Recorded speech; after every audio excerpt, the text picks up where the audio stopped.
የምጠፋው ደም ነው።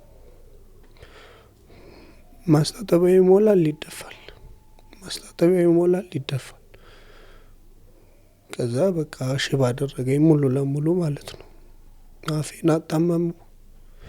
ትንሽ እንኳን ካቅማ አሁን አባቴ ስልክ ስታወራው መድኃኒት ዋጥክ ልክ እንደመከርሻት አባቴ ምግብ በላ በቃ ምን ራውን ከጨረስን በኋላ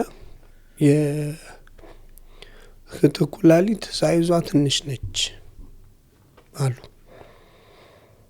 4 ዶክተሮች ናቸው። እኔ እንደውም ከነሱ ነጥቄ እየወሰድኩ ነው አሁን ያለሁት። ዲያሊሲስ በሳምንት ይጎለኛል። በሚጎለኝ ሰዓት አንዱን ቀን ምዘልበት ቀን አለ።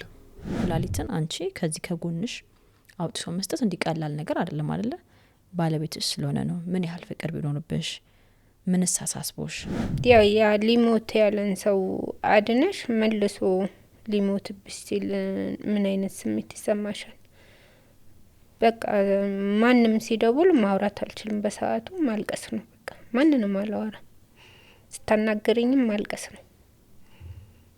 በቃ ጨለማ ነው የታየኝ በሰዓቱ። በቃ ኤፍሬም ፌል አድርጓል። ምን እኔ ራሴን ኮንትሮል ማድረግ አልቻልኩም። ልጆቼ ያላባት እንዳያድጉ ያድጉኝ፣ ያግዙኝ። አርሜኒያ እኮ ልዩ ናት። ቅድስት አርሴማ አለቻት። 93% ህዝቧ ኦርቶዶክስ። ቅዱስ ጎርጎሪዮስ ዘአርሜኒያ 15 ዓመታት የተጣለበት ጉድጓድ እዚያ ነው። ይህን ሁሉ ለማስጎብኘት ሲምባ ትራቭል ማኔጅመንት ከህዳር 13 እስከ 18 በሀበሻ በፈረንጅ ሲሆን ከኖቬምበር 22 እስከ 28 በቡድን በጽዋ ማህበር ሰብሰብ ብላችሁ ከመጣችሁ እናንተ በፈለጋችሁት ቀንና ወር እናዘጋጃለን። አንድም ሁለትም ሆናችሁ እኛ ባዘጋጀነው አብረን እንድንሄድ ከወሰናችሁ ትችላላችሁ። 0116622922 0988 383838 0953444000 ሲምባ ትራቭል እንደ ታዛዥ ልጅዎ።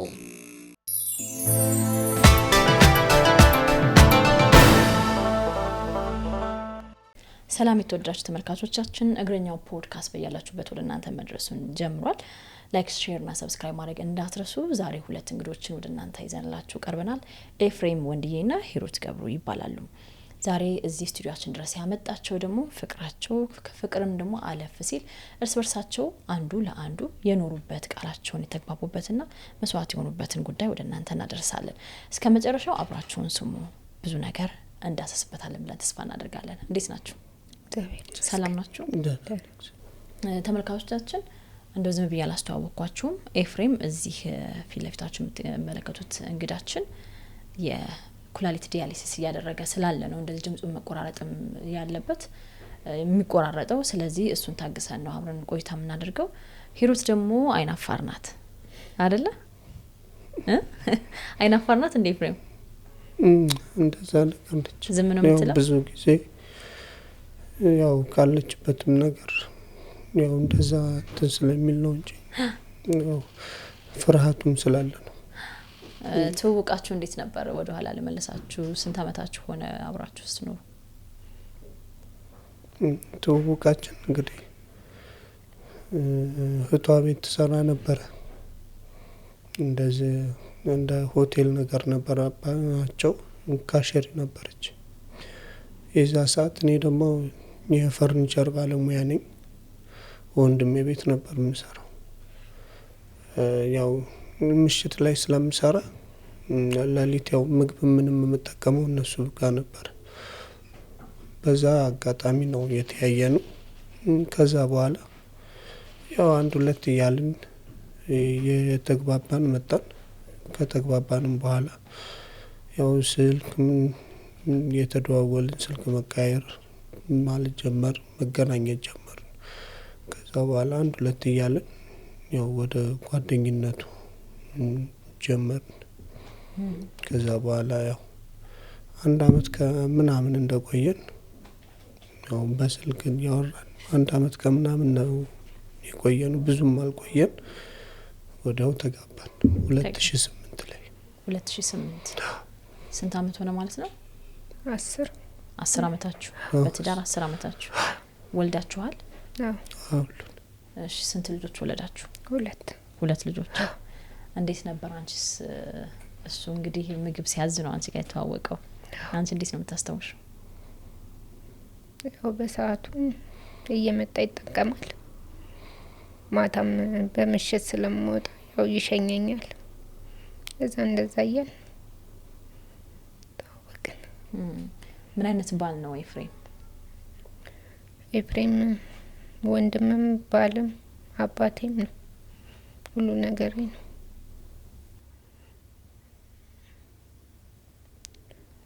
እንዴት አልሽ? ወንድምም ባልም አባቴም ነው አልሽ? በቤት ውስጥ ላለ ነገር በስራ ነው የሚታወቀው። ጧት ወጥቶ ወደ ስራ ነው፣ ያው ከተጋባን በኋላ ማለት ነው። እንደዚህ የሚረብሽ ነገር የለውም።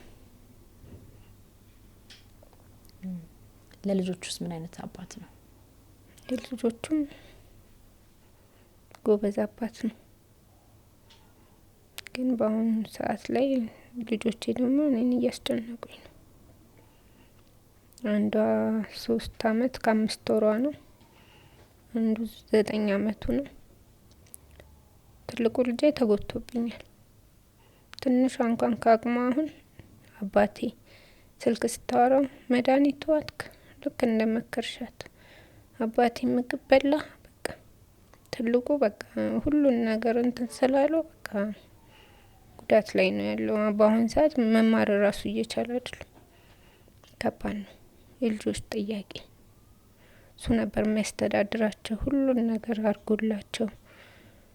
አሁን እኔም እንደ ወንድ ልጅ ጠዋት ወጥቼ ማታ ነው የምገባው በቃ ለልጆቼ ስል። እሱ የሚሸጥበት የሚሰራበት ሱቅ ነበር በፊት ማለት ነው። ፈርኒቸር ነው የሚሰራው፣ ባለሙያ ነው እሱ። እሱ የሚሰራውን ስራ ለእኔ ሱቅ ከፍቶ እኔ ነበርኩ የምሸጠው። ያችን ሱቅ አልዘጋኋትም አሁንም። ለምን ልጆች ማስተማር አለብሽ፣ ለሱ አንዳንድ ነገር አለ። ያው ራስሽ የምታቀርቢውና ገዝተሽ አምጥተሽ የምትሸጭበት ቦታ አንድ አይደለም። እንዳይዘጋ ያክል ያችን ሱቅ እየሰራው ነው አሁን በትንሹም ቢሆን ማለት ነው። ልጆቼን ማጎርስበት ያው የፈለጉትን ባላረግላቸው እንደ ድሮ እንደ አባታቸውም ባልሆንላቸው የኖሩ ነው። ምንድን ነው የተፈጠረው? ምንም አያውቀው ሲጀመር ማለት ነው። ከበሽታው ማለት ነው። ይሰራል፣ ደህና ይገባል። በአንድ ትንሽ ቀን ነው የሆነ ግፊት ተባልኳልና እኔንም አላማከረኝ። ሄደና መድኃኒት ይዞ መጣ። ከዛ በኋላ ነው እንደዚህ አይነት በሽታ የመጣው እንጂ አያመውም። 12 ሰዓት አልጋ ላይ አይገኝም፣ ወደ ስራ ነው። በዛን ሰዓት ነው በሽታው የመጣው። በቃ ወይ ያ መድኃኒት ነው፣ ሌላ ምንም የለውም። እንዲህ ከሰው በላይ የሚጠጣ አይደለም። ያው ይቀምሳል፣ ግን እንዲህ ለማድረግ የሚያደርስ በሽታ አይደለም። መጠጥ አይደለም የሚጠጣው። በምን እንደመጣም አይታወቅም። ሁለቱም ኩላሊት ነበር ፌል ያደረገው? መጀመሪያ ኖርማል ሙሉ ቀን ስሰራ ነው የዋልኩት። ሙሉ ቀን ስሰራ ዋልኩና ማታ በቃ እንደ ብርድ አይነት ነገር ጀመረኝ። አረ ብርድ አለኝ ምች ነው ምናምን መሰለኝ አልኩና ደማከሴ ምናምን ነገር ጠጣውና ተኝ። በቃ ሌሊቱን ወደ ላይ ሲለኝ ምን ሲለኝ አደረው። ጠዋት ልነሳ ስል በቃ መነሳት አቃተኝ። እኔ ጋር የሚሰራ ልጅ ነበረ። አረ በቃ ሂድ ሱቅ ክፈት፣ አልቻልኩም አልኩት። እዛ ሄደና ከፈተ። እኔ በጣም አመመኝ። ምንም ውሃም ስቀምስ ወደ ላይ ነው። ሽንቴ ቶሎ ቶሎ ነው በቃ የሚመጣው። ቶሎ ቶሎ ሲመጣ በቃ አልቻልኩም። ወደ 5 እና 6 ሰዓቱ ላይ አልቻልኩም። በቃ ሆስፒታል ውሰጂኝ አልኳት። ሆስፒታል ተነስተን ሄድን። ኧረ አልጋ መያዝ አለበታል። እዛው ደብረ ብርሃን ማለት ነው። እዛ ሆስፒታል ወደ 7 ቀን አካባቢ አልጋ ሲያዙኝ እነሱ ድንገተኛ መስሏቸው ነው። ኩላሊቱ ክራይቲን ጨመረው ሲያዩት ድንገተኛ ነው የመሰላቸው እና ይቀንሳል ብለው ያው አንዳንድ ነገር በሕክምና የእንትን እያሉ ይቆየው 7 ቀን እና ከዛ ሲያዩት ክራይቲኑ ምንም ሊቀንስ አልቻለም። የኩላሊቱ እንትን ማለት አይ በቃ ኤፍሬም ሪፈር መደረግ አለበት፣ የተሻለ ሕክምና ያስፈልጋል አሉኝ እና ሄደው ሪፈር ተብሎልኝ ወደ አዲስ አበባ መጣሁ። አዲስ አበባ እንትን ሲባል በቃ ምናልባት ከተመለሰ ዳያሊሲሱን ጀምረህ እንየው ሲለኝ ምናልባት በመድኃኒት ከተመለሰ እስቲ መድኃኒቱን እንየው፣ መድኃኒት የ1 ሳምንት ጻፈልኝ። ከዚሁ ግን እንዳትሄዳልኝ አለኝ። እዚሁ ሆኜ መድኃኒቱን እየወሰዱ ሰውነቴ ማበጥ ጀመረ። ሙሉ ሰውነቴ ማለት ነው። ኪሎዬም በጣም ጨመረ። ወደ 96 ኪሎ ሆነ በሳምንቱ መድኃኒቶቹ ሲሉ አይ በቃ ዲያሊሲሱን መጀመር አለብህ አለኝ። እንደዛ እንዴት ብዬ ያው መቼም ከቤተሰብ ቃል አትወጭም። ለቤተሰቤ ሼር አደረኳቸው። እንደዚህ ደረጃ ምናምን አሉና አይ እስቲ ቆይ በቃ እንደዚህ የሆነ ዝክር ማዘክረዋለ ገብርኤል ዛሬ አመት ማለት ነው።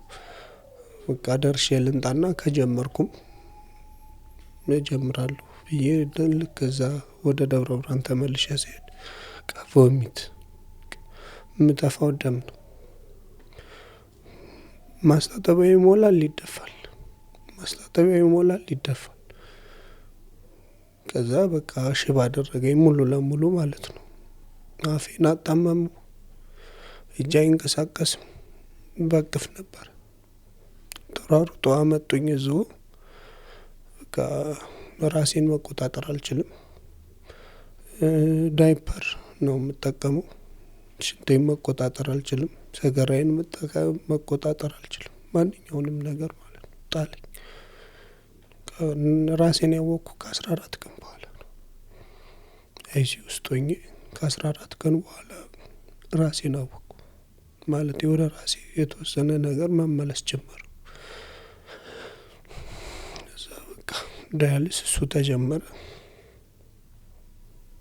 በዛው ቀጠለ። ሁለቱም ነው ፌል ያደረገው? ነው ሁለቱም። አንዱማ ቢሆን አንዱ ይወጣና በአንዱ መጠቀም ይችል ነበር። ሁለቱም ነው። ምን ያህል ጊዜ ነው ዲያሊሲስ ያደረገው? 8 ወር አድርጌያለሁ። ዲያሊሱን እያደረግ 8 ወር ከቆየ በኋላ ወደ ምን ሄደ? በቃ አባቴ መጣና ምንድነው የዚህ ልጅ ቀጣው እንትን አለው። ይመለሳል። ያው ዶክተሮቹም ቶሎ ይሄን እንዲህ ነው ብለው ሰው ማስደንገጥ ስለማይችሉ ይሄንን ያህል አላሉት ነበር። ምንድነው ቤተሰብ በቃ አንደኛ ከአቅማቸው በላይ ነው ወጪው ምኑም ማለት ነው። ማለት አንደኛ ሳይታሰብ ነው ማንኛውም ነገር የመጣው። እዚህ ደረጃም እኔ ስለ ኩላሊት በሽታ ምንም የማውቀው ነገር የለኝ ከዚህ ቀደም። እኔም አላቅም፣ ቤተሰቤም አያውቅም። ያውም በመኪና ሲዞሩ ሲለመም ምናምን ነው እኔ የማየው እንጂ ይህን ያህል ዲቴል የማውቀው ነገር ምንም ነገር የለም። ምንድነው ቀጣው ማለው ዶክተሩ። በቃ እኔ አሁን እዚህ ጋር ልጄ ይድንልኛል ብዬ ነው እዚህ በዚህ እድሜ በ67 ዓመቴ እዚህ መጥቼ ጠረጴዛ ላይ የምተኛው? ንገረኝ። ልጄን ለምኜም ቢሆን አሳክመዋለሁ። ያለውን ነገር ንገረኛ። በቃ ኤፍሬም ኦልሬዲ ዳያሊሲስ ጀምሯል። ከዚህ በኋላ ሌላ ነገር ነው ማሰብ ያለባችሁ። ንቅለ ተከላውን ነው ማሰብ ያለባችሁ። ይህንንም ቶሎ እንዳትነግሩት ለሱ። አሁን ነው የተመለሰው ወደ ራሱ እያወቀ ያለው አሁን ነው። ይህንን ቶሎ ብላችሁ እንዳትነግሩት። እናንተ ማስተካከል ያለባችሁ ፋይናንሻላችሁን ማስተካከል ያለባችሁን ነገር በጎን እሱ ባይዞህ እያላችሁ ማስተካከል ነው እንጂ ያለባችሁ አሁንም እንዳይሰማ። ኤፍሬም ያለበት ችግር በጣም ከባድ ነው። እንደዚህም ሆኖ ቶሎ መመለሱ ለሱ ጥሩ ነገር እስከሆነ ድረስ አሁን ደግሞ ይሄኛውን መስማት የለበትም ብሎ በቃ እንደዚህ ሲላቸው እነሱ ያው ብቻቸውን ነው በጭንቀት እንትን ያሉት። ያው እሱም ሆኖ ቤተሰብ ስላለ ነው እዚህ የተደረሰው። ምን ያህል ብር ተጠየቀ? በሰዓቱ ወደ 4.2 አካባቢ ነው ንቅለ ተከላውን እንትን የተባለው ማለት ነው። ይህንን ሲባል ከዛም ቀስ እያሉ እኔ በቃ ምንም ችግር የለም ለምንንም ቢሆን እናሳክማለን፣ አንተ ተረጋጋ፣ እንቃይሱ፣ እግዚአብሔር የሚወደውን ነው የሚፈትነው ምናምን እያሉ አጽናኑኝ። ወዲያውኑ በቃ ወደ ራሴ እየተመለሱ ወደ ራሴ ማወቅ በስነ ስርዓት ጀመሩ። ዳይፐሩም ቀረ። ማሸኛም ካቴተር ተገጥሞልኝ ነበር ምንሻነው እሱ ነገር በቃ እየቀረ መጣ። ቀጥታ ዳያሊሲሱን ራሴ ቀኑን እየጠበቁ እየመጣሁ ዳያሊሲስ ማድረግ ጀመሩ። ከዛ በኋላ በቃ የሀገሮቼ ልጆች እንደዚህ የሚያውቁኝ እንደ ኤፍሬም ጠፋ ምናምን ይሏቸዋል መሰለኝ ቤተሰብ ማለት ነው። 6 ወር ሙሉ እንትን ስል ማንም እንዲሰማብኝ አልፈለኩም ነበር። ማለት በራሳችን ሕክምናው እናድርጌ መለሳለሁ ነው የኔ ሀሳብ። እዚህ ደረጃ ውጪ ሄጄ ሕክምና እንደዚህ ብዙ እንትን አልልም ነበር። እንደዛ ሲሉ በቃ ተስፋ ቆረጥኩ። ይሄንን ብር እኔ አንደኛ አይቼውም አላውቅም። ማለቴ 4 ሚሊዮን ምናልባት ሰርቼ ወደፊት አገኛለሁ ነው እንጂ እጄ ላይ አይቼውም አላውቅም። እንደዛ ሲሆን ወዲያው የአገሮቼ ልጆች የደብረ ብርሃን ልጆች ኤፍሬም ታሟል፣ በቃ ኩላሊቱ እንደዚህ ፌል አድርጓል። ወንድሞቼ ሲነግሯቸው ያው ጥየቃ ሲበዝባቸው ነገሯቸው። ወዲያውኑ በነገሯቸው በማግስቱ እንደዛው እንደዚህ ተቀባበሉትና ወዲያው ወደ ፌስቡክ ላይ ለቀቁት። ኤፍሬም ታሟል፣ ወንድማችን ታሟል፣ ሕክምና ያስፈልገዋል፣ ወደ ከፍተኛ ሕክምና ሄዶ ማድረግ አለበት የሚለውን እንትን ሲሉ ወዲያው በ15 ቀን ውስጥ ነው ክብሩ ይስፋ መድኃኔዓለም ተስፋ የሰጡኝ። ተስፋ ሰጥተውኝ እኔም ደስተኛ ሆኜ ነበር ወደ ውጭ የሄድኩት። ኩላሊት ከዲያሊሲስ በኋላ ንቅለ ተከላ ያስፈልጋል ሲባል ሁለቱም ነው ፌል ያደረገውና ቢያንስ አንድ ኩላሊት ማግኘት ነበረበት። ያንን ኩላሊት ከማን አገኘ? ኩላሊቱን ለማግኘት አልተቸገርኩም። እኔ ብዙ ወንድም እህቶች ናቸው ያሉኝ። ማለቴ በምክክርም ወዲያው የወሰኑት ነገር ነው። የገንዘቡ ነገር እንጂ ያስጨነቃቸው የኩላሊቱ ነገር አንደኛው ለአንደኛው ሁሉም እሰጣለሁ ነበር ያለው በሰዓቱ። እና አንደኛው እህቴ ወዲያው ነው ምንድነው መደረግ ያለበት፣ ምንድነው ማድረግ ያለብን፣ እንዴትስ ነው መስጠት የምችለው የሚለውን ጥያቄ ከዶክተሩ ጠየቀች። ወዲያው ነው የተመረመረችው። ወር ባልሞላ ውስጥ ምርመራዋን ጨርሳ ወደ ቦርድ ቀርበናል።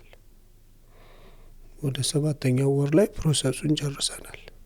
ያው የገንዘቡ እንቅስቃሴ ስናየው ስለ ገንዘቡ ምንም እየደወሉ ራሱ አይዞ ኤፍሬም እኛ ካጠገብ ነን እንዳለ የደብረ ብርሃን ህዝብ ጤናውን ይስጠው፣ ሌላ ምንም አለ አብሶ የኢትዮጵያ ህዝብ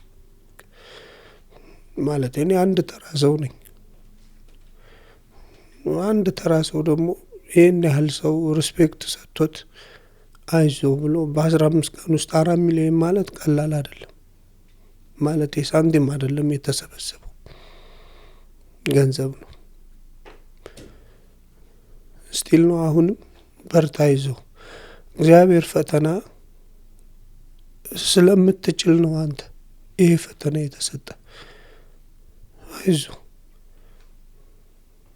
ምንም የማያውቁኝ ናቸው ከፈለገ ንብረት ሸጠን እናሳክማለን እያሉኛል። እኔ ያል በጎ አድራጎት ላይ ብዙም አልሳተፍም ማለት ያ በወር አንዴ ብቻ የማርያም ቀን ነዳያን እናበላለን እንደዚሁ አዋተን። ከዛ የዘለለ ነገር እኔ ይሄን ያህል ገፍቼ እንኳን ከፊት ቀድሜ የምታይበት ነገር የለም። ያው እግዚአብሔር የወደደውን ይፈትናል። ሁን ያለውን አደረገ። በ7 ወራችሁ እህትህ ኩላሊት ልትሰጥህ እንዳለ ጨረሳችሁ። ብሩም ተሰበሰበ 4 ሚሊዮን ብሩ። ከዛ ትራንስፕላንት አደረጋችሁ? አላደረግንም። እዛ ሄድን። ስንሄድ ምርመራውን ሁሉንም ጨረስን። የት ነበረ? ህንድ። ምርመራውን ከጨረስን በኋላ ኩላሊት ሳይዟ ትንሽ ነች አሉ። 4 ዶክተሮች ናቸው። አንደኛው ዶክተር ሲጨርስ አንደኛው ዶክተር ይዋል፣ አንደኛው ኔፍሮሎጂስት ሲጨርስ አንደኛው ሲያዩ በቃ ይሄ እንደ ቦርድ ተሰብስበን መመካከር አለብን፣ እኛ ላንተ የሚጠቅመውን እንጂ ያልሆነ ነገር አድርገንልህ እንድትሄድ አልፈልግም አሉ። ከዛ 3ቶቹም ተሰበሰቡና 4ተኛው በቃ ዲስከስ አደረጉበት። በቃ መጨረሻው ሰርጂኑ ይሄዋሉ። የመጨረሻው 5ኛው ዶክተር ማለት በቃ ሲያየው ከኒ ኩላሊት ጋር ማቻል አደረገ። ኩላሊቱ የህቴ ማለት ነው። መጀመሪያ ተመርምራችሁ አልነበረ ሄዳችሁት? አዎ እዚህም ያው ቦርድ ስጨርሽ ነው ማንኛውንም ነገር የምትንቀሳቀሱ። ወደ 9-10 ዶክተሮች ተሰብስበው ነው ምርመራውን አይተው አገላብጠው የሚያሳልፉሽ። ከዛ በኋላ ነው እዛም እኮ በጣም እንትን አድርገውታል፣ ፋይት ፈጥረውበታል። ማለት ይሄን ያህል ምንም የኩላሊቱ ችግር የለበትም። የሳይዝ የኔ ትንሽ ሳይዙ ተለቅ ስለሚል ሳይዙ ደግሞ ማሽካል አደረገ እንትኑ ትራንስፕላንቱ ጥሩ ላይሆን ይችላል። አይ ነው ግን እዛ ድረስ ሄደህ ብዬ ነው። እሺ እንደዛ መጀመሪያ እዚህ ማስቀረት አይችሉም ነበር ወይ? እዚህ ሀገር የነበሩ ዶክተሮች ሳይዙ ማቻ ያደርግም ለምን አላለሁም ብዬ ነው። እዚህ እኮ ሳይዝ አይመረምሩ። የሽንት መጠንሽ፣ ዩሪያ፣ እያንዳንዱ እንትኖቹ ምንም እኮ ችግር የለበትም። በቃ የሚመረምሩሽም ይሄ ሳይዙ እንትን ነው። መጨረሻ ንቅለ ተከላውን ልታደርጊ ስትይ ነው ይሄኛውን እንትን የሚሉት። እዛ በቃ ሰርጅኑ ጠራኝ። እንደዚህ ነው ብዙ ትራንስሌተር ተጠቅሜ ነው እንትን የምለው። ትራንስሌተር አዘጋጀና ጠራኝ። እኔ ይሄንን ንቅለ ተከላው ምንም ችግር የለም ሰክሰስፉል አድርገን ልናደርገው እንችላለን። ግን ተመልሰ ሄደህ ከ1 አመት ከ2 አመት በኋላ መልሶ ፌሌሪቲ ያጋጥማል። ይሄ ነው ብዬ ቀኑን አልሰጥም።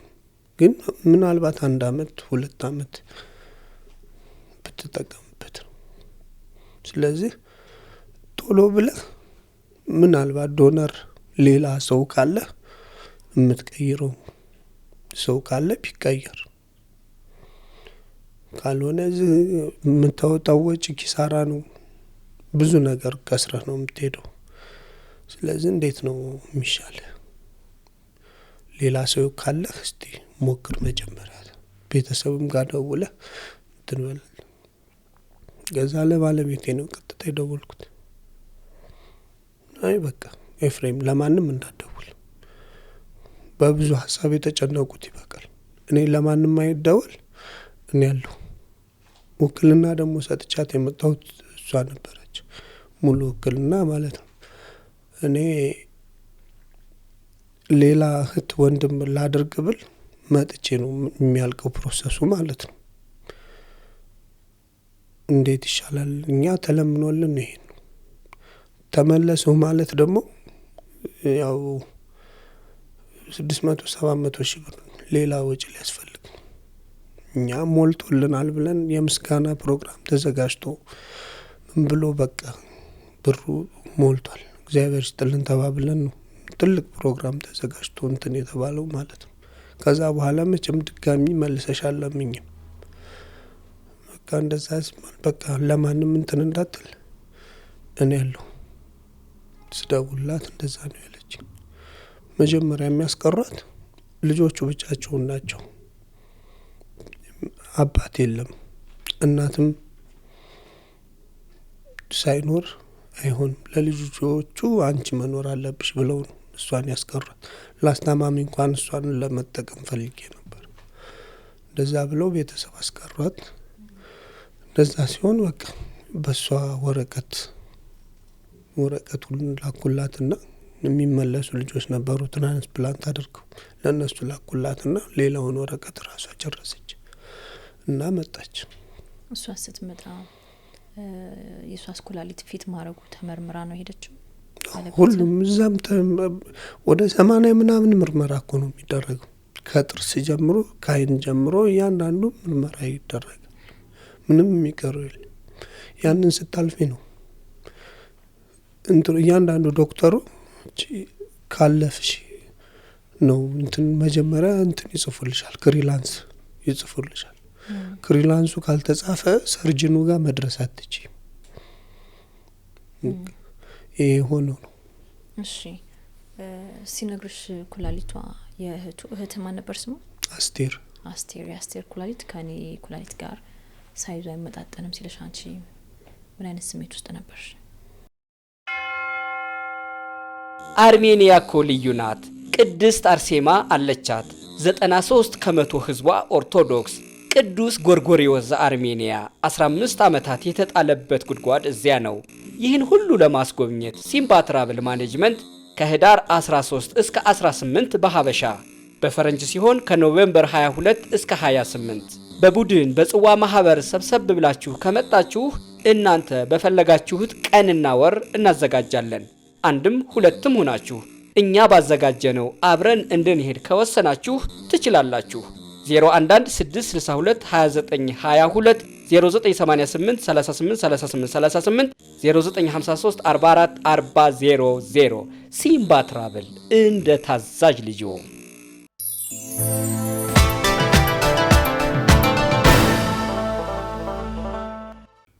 የአስቴር ኩላሊት ከኔ ኩላሊት ጋር ሳይዙ አይመጣጠንም ሲልሽ አንቺ ምን አይነት ስሜት ውስጥ ነበርሽ? ያው ትደነግጫለሽ። እዛ ደርሶ አሁን ለመመለስ ከባድ ነው።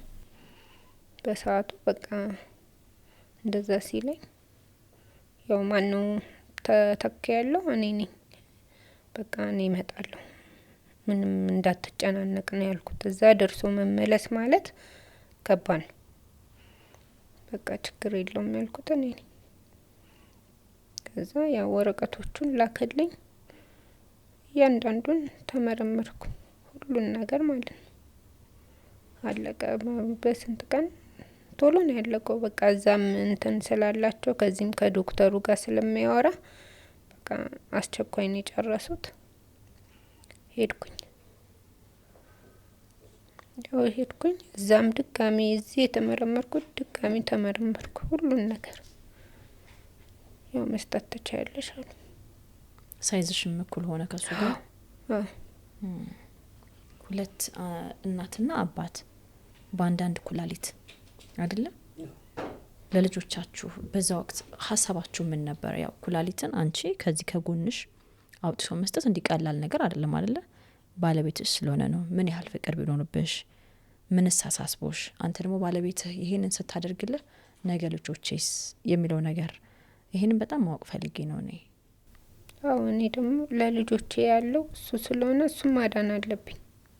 ለምን ከጥያቄሽ ኋላሽ የሚጠይቁሽ ነገር ስላለ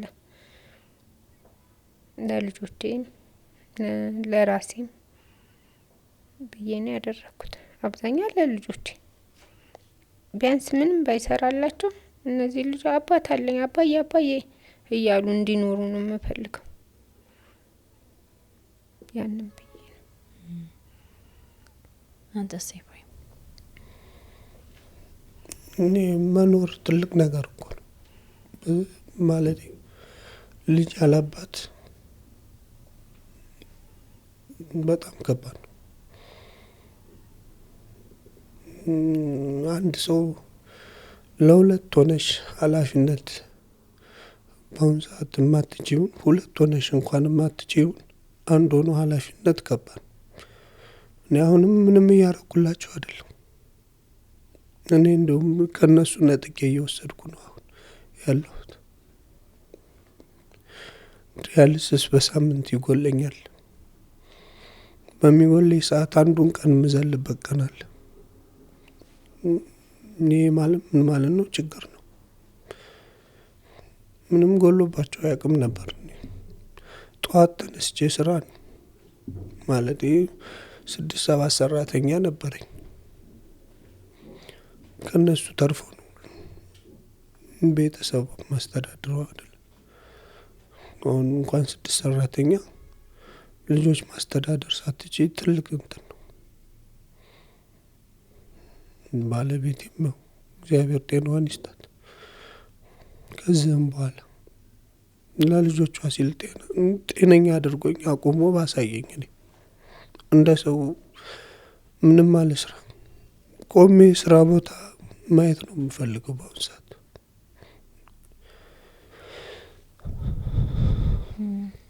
ሂሩት አንተ ህንድ እያለህ አስቴርም እዛ እያለች መጣች። እንዴት ነበር ንቅለ ተከላው? እዛ ንቅለ ተከላው ህንድ እያላችሁ እንዴት ነበረ? የከሷ ኩላሊት ወስደህ ተሰራልህ አይደል ሰርጀሪው? ከተሰራው በኋላ በቃ መቼም እንደዚህ አይነት አክሲደንት ይደርስብኛል ብዬ ጭራሽ አላስብም። ብዙ ኢትዮጵያውያን ነበሩ ሰክሰስፉል ናቸው። እንደዚህ አይነት ነገር ያጋጥማል ብዬም ተስፋ በቃ እኔ ከዳያሊሲስ ዳንኩ። በቃ ቆምኩ፣ ሄድኩ። በቃ ነቅቼ ወደ ሰርጀሪ ውስጥ ገባ። ለእነኛ ተቸግረው መቀነታቸውን ፈተው ለእኔ መታከሚያ ሻይ መጠጣት እያማራቸው የሻውን ነጥቀው ለእኔ የሰጡኝን ማብሰር ነው የፈለግኩት። ኤፍሬም ጎበዝ ዶክተሮቹ ልክ ከሰርጀሪ ስወጣ 2 ሊትር ሸንቻለሁ። ማንም ሸንቶ አያውቅም። 50 ሚሊ ሊትር ምናምን ነው ከሰርጀሪ ሲወጡ የሚሸኑት። ኤፍሬም ምርጥ ነው፣ ጎበዝ ነው። እንደዚህ ሲለኝ ነበር ዶክተሩ። ከሰዓት ሽንቱ እየቀነሰ ነው ማለት ጀመረ። እየቀነሰ ከሰዓት በኋላ ወደ 10 ሰዓት ላይ ከሽንቱ በጣም ተቋረጠ። በቃ ሞከሩ። በጣም እግዚአብሔር ይስጣቸው። የፈጣሪ እንትን ነው ለእኔ። ይሄ ሌላ 3 4 እድል መስጠት ነው ፈጣሪ ለኔ። አሁን ሂሩት ሄዳ የሰጠች ኩላሊት የባለቤት ኩላሊት ከሰርጀሪ ጧት ተሰርታ ከሰዓት በኋላ ፌል አደረገ መልሶ ሽንቱ ነው እየቀነሰ ፌለሪቱ ቀስ እያለ ነው የመጣው ይመስለኛል። ብዙ እውቀቱም ስለሌለኝ ለኔ የነገሩኝ የነበረው ሽንቱ እየቀነሰ ነው። ግን ሰርጀሪውን ተሰርተህ ነበረ? ሰርጀሪው ሙሉ ለሙሉ ሰክሰስፉል አንድ ኩላሊት ወጥቶ ወደ አንተ ገብቷል። ከባለቤቴማ ሰርጀሪው ተሰርተናል እኮ ሰርጀሪው ተሰርተን ሰክሰስፉል ነበር። ከዛ በኋላ ነው በቃ ከሰዓት በኋላ ሽንቷው እየቀነሰ ሲመጣ ቃለሊቱን ምንም ሁሉም እየተረባረቡ መድኃኒት ለ8 ቀን ይመለሳል ብለው መድኃኒት ሰጥተውኛል። ወዲያው ነበር መውጣት ያለበት ፌል ቢሆን ግን ይመለሳል። እስቲ በመድኃኒት ፕላዝማ የሚባል አለ በሕክምናው እሱንም ሞክረውኛል። ወደ 9 ፕላዝማ ወስጃለሁ በዛ ከተመለሰ ብለው ማለት ነው። ከስም ፕላዝማ ምንድነው? አለ እንትን ታይተር የሚሉት አለ። ታይተሩ በጣም ሲጨምር የሚያወርድ ማለት ነው። የኔ ቦዲ ሌላ ባዕድ ነገር አይደል የሚቀበለው። አሁን ያው ስገምት የነበረው ምናልባት ሰውነት ኢሚዩኒቲ ሲስተም የሚባል ነገር አለ። ሌላ ባዕድ ነገር ሲመጣ ያንተ ኢሚዩኒቲ ሲስተም ያመርታል። እሱን ሲያመርት የሚያመርተውን ነገር እንዲያወርደው ማለት ነው እንትኑ ማለት ፕላዝማው ማለት ነው። በቃ እሱን ወደ 9 ፕላዝማ ሰጥተውኛል። በቃ ምንም እንትና አንላሉ። መጨረሻ ላይ በቃ ፌል ማድረግና አለማድረጉን እንትን የምንለው ከ7 ቀን በኋላ ምን አደረጉ? ባዮፕሲ ወሰዱ። ከኩላሊቱ ላይ ከተገባው ከኩላሊቴ ላይ ከሆዴ ላይ ከዚች ከእንትኗ ላይ ከሰርጀሪዋ ላይ ሰርጀሪው እሱ ነው ሰርጀሪው ይሄ ነው። ቀጥታ ባዮፕሲ ወሰዱ። በቃ ከወሰዱ በኋላ 24 ሰዓት መቆየት አለበት። እሱን በቃ ሲመጣ አይ በቃ ኤፍሬም ፌል አድርጓል። ምን እኔ ራሴን ኮንትሮል ማድረግ አልቻልኩም።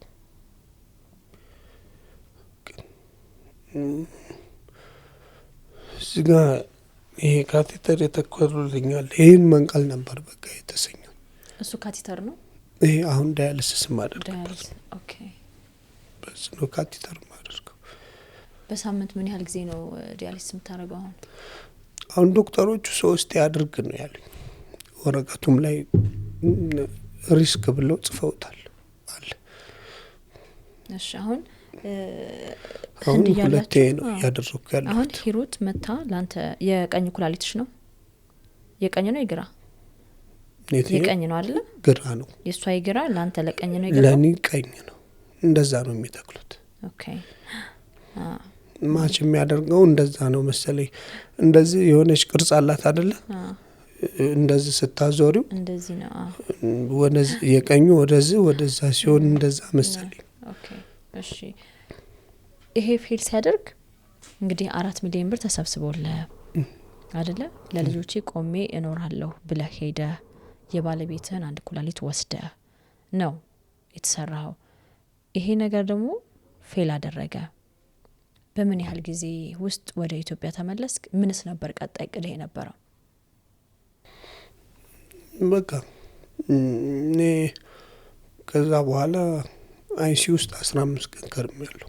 እዛው ውጪ ማለት አሁን በቃ አንዳንድ ነገሮች ራሱን አፕዴት ማድረግ አለበት። አሁን ከዚህ አውጥተን ወደ ሆቴል አንወስደው። የሆቴሉንም ራሳቸው ናቸው የከፈሉት። የሆስፒታሉንም አንዳንድ ነገሮች አሁን አይሲ ውስጥ የምጠቀማቸው ያንዳንዱ እንትኖች እዛው ሆስፒታሉ ነው እንትን ያለኝ። ከዛ በቃ አንድ ከአሰባሰበልኝ ኮሚቴ ልጅ ነበር። በቃ ደወለላቸውና ቢኒያም ይባላል ልጁ ምንም እንዳይሆን እኛ በህይወት እንፈልገዋለን። በቃ አስፈላጊውን ነገር ይደረግለት። ተመልሶ መጥቶ ንቅለ ተከላ ማድረግም ካለበት እናንተ አስተዋጽኦ አድርጉለትና በደንብ ክትትል ይደረግለት፣ ጥሩ ሕክምና ሰጣችሁት ይመለስ አላቸው። እንግዲህ እኔ ምንም አያቀኝም።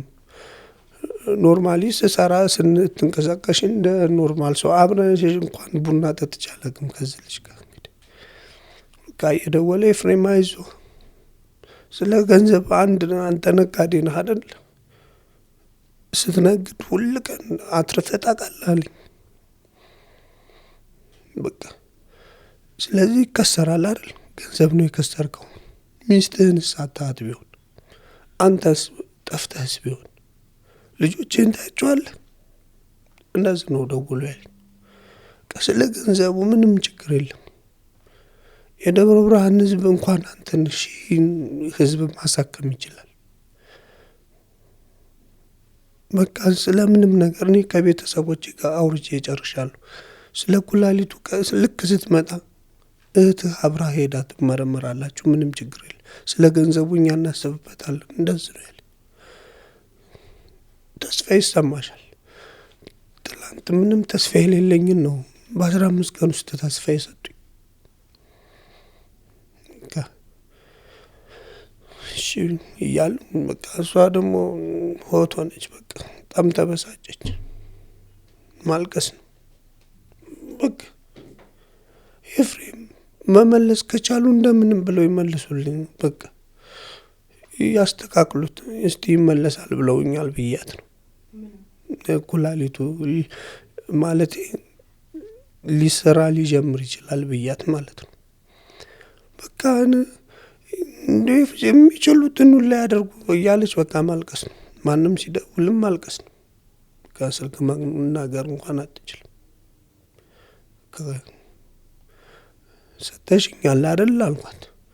ከሰጠሽ ሰጠሽ፣ እግዚአብሔር የፈቀደው ነው የሚሆነው። ሁን ያለው ሆነ።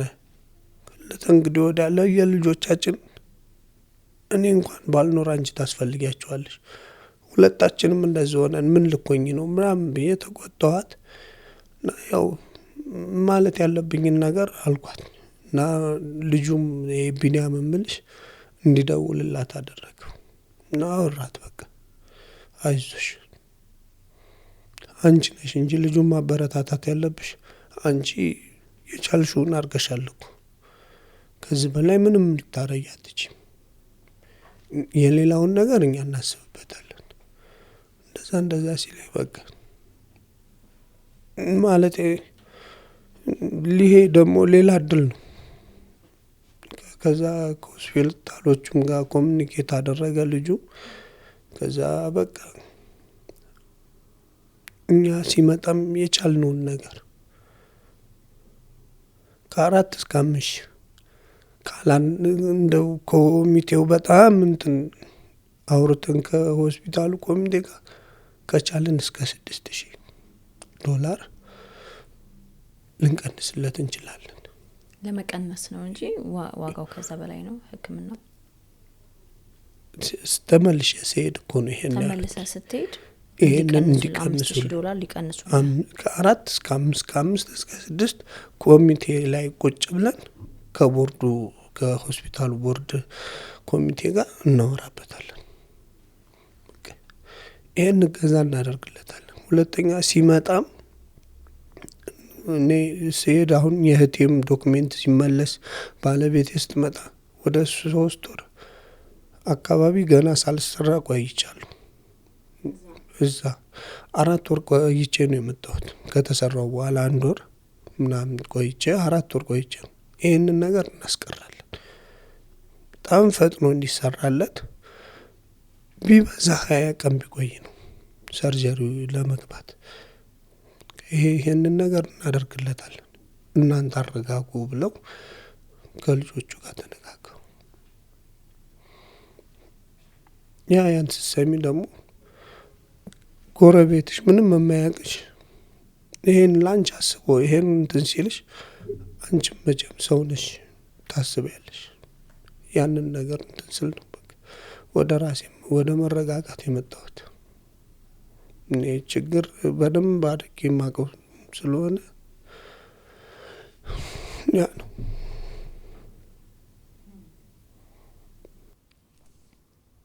አሁን ህንድ ሄደህ ዳያሊሲስ ከተደረገ በኋላ ትራንስፕላንት ንቅለ ተከላው ከተካሄደ በኋላ እንደገና ሁለተኛ ኩላሊት አሁን ሁለቱም ፌል አድርጓል። አንዱ ነበር የነበረው አንድ አዲስ ተተክሎልህ ነበር፣ እሱም ፌል አደረገ ሙሉ ለሙሉ። አሁን በዲያሊሲስ ነው ያለኸው።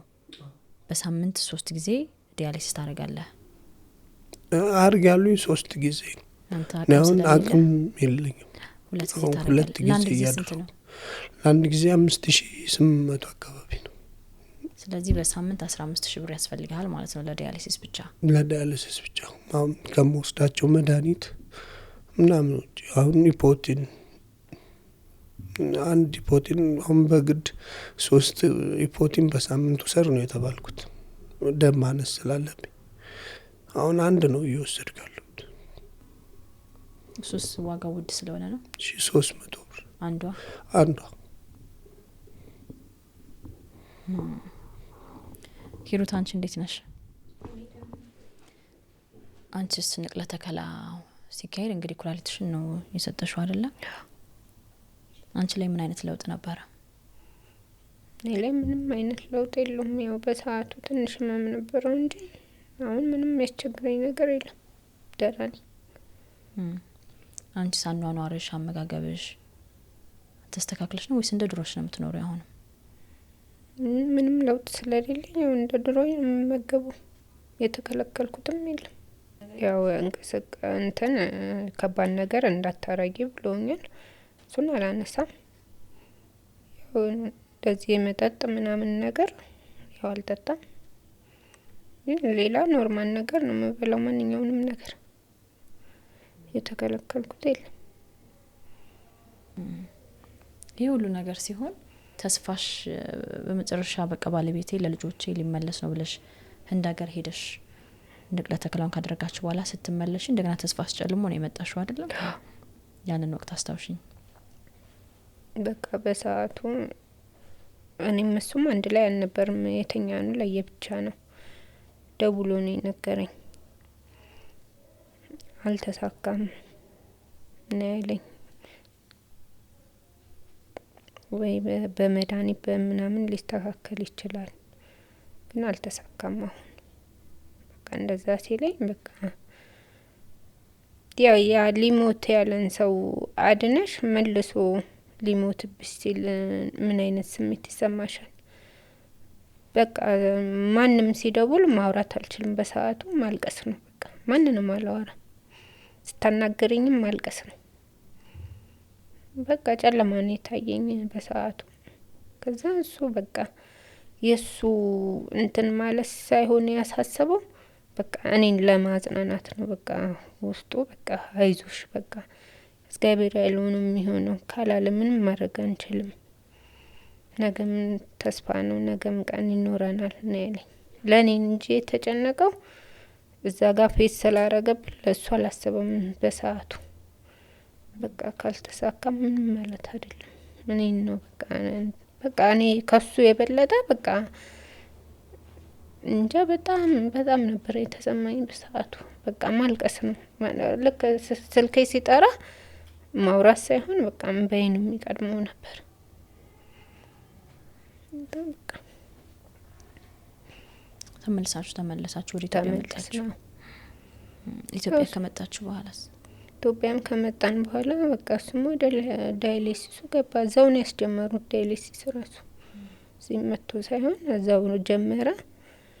በመጣን በሁለተኛው ቀን ወደ ዳያሊሲስ ነው የገባው።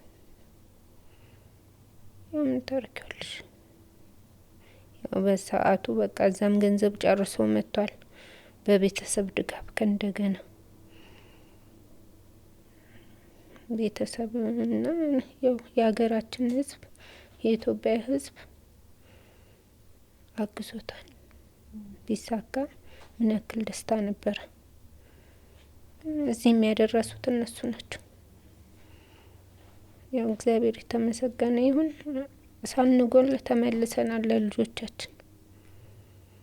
ያው ቢከብድም 3 የሚያረጋውን 2 እያረገ ነው። ጤንነቱም ውስጡም ጥሩ አይደለም። ያው ምግብም ምንም አወሳሰዱ ብዙም አይደል በአሁኑ ሰዓት ላይ ባለው ማለት ነው። ያው የተጫጫነ ይሄዳል። እዚህ ደርሷል። እንግዲህ የኢትዮጵያ ሕዝብ እነሱ ይድረሱለት ከእግዚአብሔር ጋር። ቀጣይ ቅድህ ምንድነው ኤፍሬም? እግዚአብሔር ከፈቀደ እንግዲህ ሁለተኛ እድል ሰጥቶኛል። ይህን ሁለተኛ እድል አሁን ደግሞ የገንዘብ ችግር እያጋጠመኝ ያለው እንግዲህ የኢትዮጵያ ሕዝብ ከደረሰልኝ ንቅለ ተከላውን በተሳካ ሁኔታ እንደማደርግ ተስፋ አደርጋለሁ። ሁለተኛ ሌላ ንቅለ ተከላ ማለት ነው። ቦርድ ጽፎልሃል? አዎ ሁሉንም ጨርሻለሁ። ላየው እችላለሁ? አዎ እስኪ መረጃዎችንም በዛው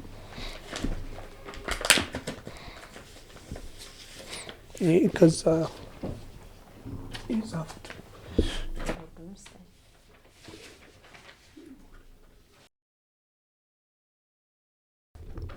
እሺ ለጤና ሚኒስቴር ለሜዲካል ሰርቪስ ለቅዱስ ጳውሎስ ነው የጻፈልህ። ኤፍሬም ወንድዬ ውብሸት በሆስፒታላችን የውስጥ ደዌ ሕክምና ትምህርት ክፍል ቦርድ ኮሚቴ ላይ ቀርበው ከታዩ በኋላ ቦርዱ የሰጠውን ውሳኔ 1 ገጽ ከደብዳቤ ጋር ያቀናብረን ልከናል ይላል። አስተማሚ ሂሩት ገብሬ አስተማሚ ነሻውን ባለቤት ያው ምክንያቱም የመጀመሪያ ኩላሊት ስለሰጠሽ አሁን ማን ነው ኩላሊት የሚሰጥ? እህቴ አስቴር። አይ አይደል ቃል ኪዳን። የአስቴር ትንሽ ነው ተብሎ ነበር መጀመሪያ ላይ አይደለ? አሁን በስነ ስርዓት ቃል ኪዳን ወንድዬ ውብሸት እድሜዋ 29 ነው። እውነት አግብታለች? ወልዳለች? አልገባችም፣ አልወለደችም። ይሄ ለራሱ በጣም ይወዱሃል ማለት ነው። ቤተሰቦች በጣም ልዩ ፍቅር አላቸው። እንግዲህ ከፈጣሪ ጋር እንግዲህ ያው ፈጣሪ ነው ሁሉንም የሚሰጠው። ባኑ ስትጎጂ ያው ገንዘቡ ኖሮት ኩላሊቱን ያጣው ብዙ ሰው አለ። አሁን ደግሞ ኩላሊቱን አላጣው፣ ገንዘብ ነው አሁን በጣም ችግር ይሆናል። ለዳያሊሲሱም በጣም እየከበደኝ ነው። አሁን ቢሳካልኝ በቶሎ የጄ ንቅለ ተከላውን ባደርግ ከብዙ ነገር እንትንላለሁ። የዳያሊሲስ ጉዳቱ በጣም ሰፊ ነው። እያደር ወደ ልብ ይሄዳል፣ ሳምባ፣ የተለያየ በሽታዎች ያመጣል፣ እግር ለእግር ተከትሎ ማለት ነው። እኔ ደግሞ ንቅለ ተከላ ከዚህ ቀደም ስላደረገው ለዚህ ሁሉ ተጋላጭ ነኝ። እንትኑ ላይም ስለጻፉት ማለት ነው። እዚህኛው ዶክሜንቱ ላይ ከዛ ከውጭ መጣው ላይ ጽፈውታል። ይሄ ህንድ ሀገር ማክስ ሄልዝ ኬር ነው የሚለው። ስለዚህ አሁን ሁለተኛ የኩላሊት ንቅለ ተከላ ነው የምታደርገው? ኦኬ። ምን ያህል ብር ተጠየቅከው? አርሜኒያ እኮ ልዩ ናት። ቅድስት አርሴማ አለቻት። 93 ከመቶ ህዝቧ ኦርቶዶክስ። ቅዱስ ጎርጎሪዎስ ዘአርሜኒያ 15 ዓመታት የተጣለበት ጉድጓድ እዚያ ነው።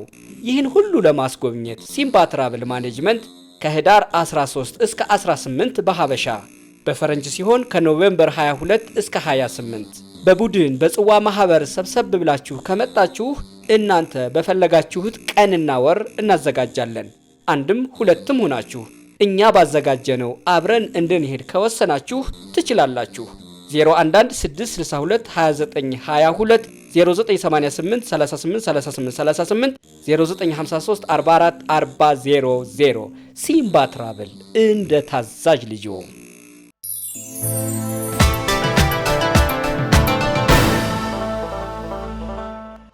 ኦኬ። ምን ያህል ብር ተጠየቅከው? አሁን ከ3 ሚሊዮን ብር በላይ ላይበልጥ ይችላል በእነሱ እንትን ማለት ነው። ሁሉን ጨርሼ ምናልባት ለሆስፒታሉ 16-17 ዶላር ሊፈጅ ይችላል። እዛ ደግሞ ያው ትራንስፖርት የሆቴል የምናምን ስትይ 20 ዶላር የሚፈጅ ነው። ኖርማሊ ንቅለ ተከላው ወደ 22,000 ነው። 22,000 ዶላር ነው የሚፈጀው። እነሱ 6 እንቀንስልሃለን ብለዋል ነው እንደዛ ግፋ ቢሉ በቃ ትልቅ 14,000-13,000 ዶላር ቢያስከፍሉኝ ነው እንደንትኑ ማለት ነው። እዛ ደግሞ የሆቴል የሀገር ውስጥ የበረራ ትኬት የምናምን ሲባል ምናልባት 20 ዶላር ሊፈጅ ይችላል። 3 ሚሊዮን ማለት ነው። አሁን ይሄንን 3 ሚሊዮን የኢትዮጵያን ሕዝብ ነው እየጠየቅ ያለው ማለት ነው። እውነት ነው። ምን ሌላ ምን ተስፋ አለኝ? የኢትዮጵያ ሕዝብ ነው ተስፋዬ። ለልጆቼ ሲል ያድነኝ።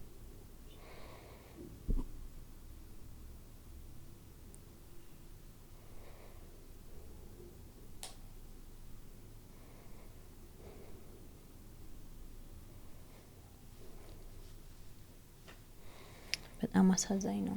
ሁለታችሁም መስዋዕትነት ከፍላችኋል እርስ በርሳችሁ አይደል? እውነት ነው። አንቺም ራስሽን መጠበቅ አለብሽ። በአንድ ኩላሊት ነው ያለሽው አይደል?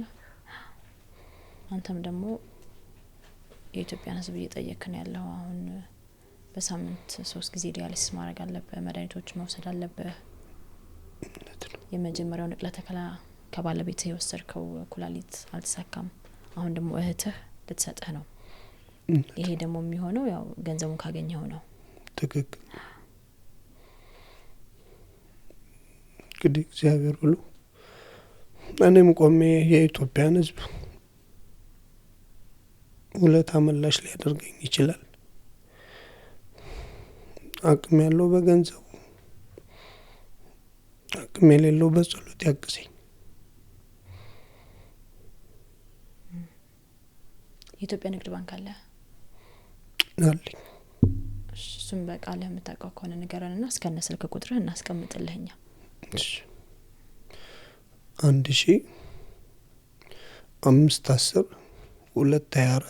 1510-224-958 ይህ የኢትዮጵያ ንግድ ባንክ ነው። ኤፍሬም ወንድዬ ውብሸት ይላል።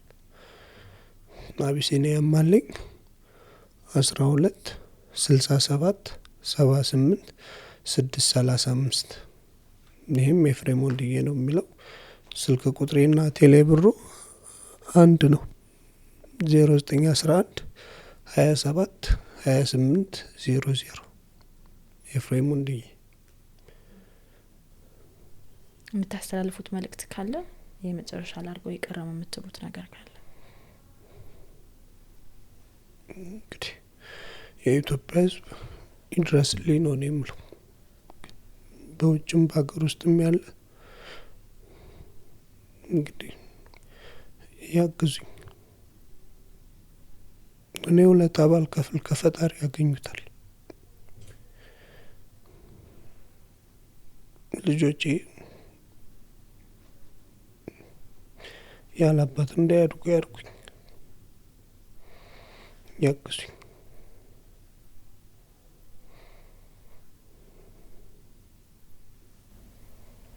የልጆቼን አባት ያድኑልኝ። ለልጆቼ ሲሉ እጃቸውን ይዘርጉልኝ፣ አድኑት ለልጆቹ ብለው።